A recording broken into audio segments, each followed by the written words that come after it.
Why is humanity's only hope of defeating Trump MAGA fascism if millions and millions of us pour into the streets in the most massive, nonviolent, but determined protest in the history of this country beginning November 5th in Washington, D.C., and not stopping till Trump is driven from power?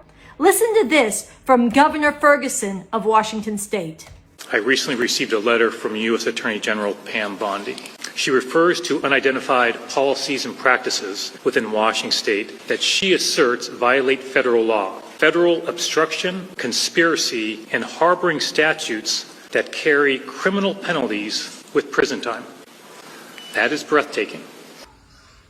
Yeah, that is breathtaking. Pam Bondi is threatening prison time to the mayor, the governor, and police officers and others. And this is just one of the most recent examples of Trump weaponizing the entire repressive apparatus of the most powerful country in the history of the world against his ruling class rivals.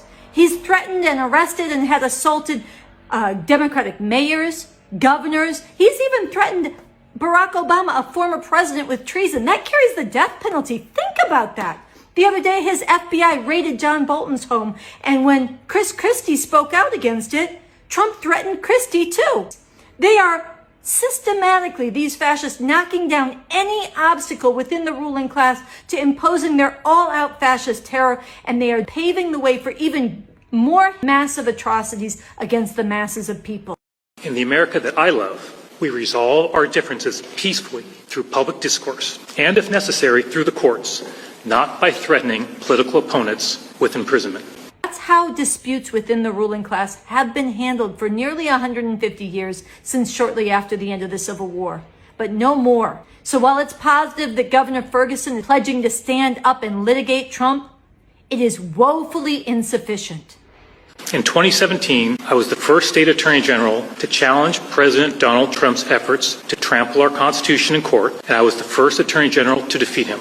If they choose to challenge me and my state, we will defeat them. Challenges in the courts might have had some impact in Trump 1.0, but Trump has remade the Supreme Court. It is packed with fascist judges who are aiding and abetting Trump in routinely ignoring and violating the U.S. Constitution. Besides, Trump has made it abundantly clear that he is willing to ignore court decisions. When the fascists control the executive branch, the judiciary, and the Congress, our only recourse really is to go into the streets by the millions, non-violently, and not stop until the regime has been driven out. November 5th, it begins in Washington, D.C. Make your plans to be there. Start organizing your friends and family. Donate generously. History and the future is depending on us.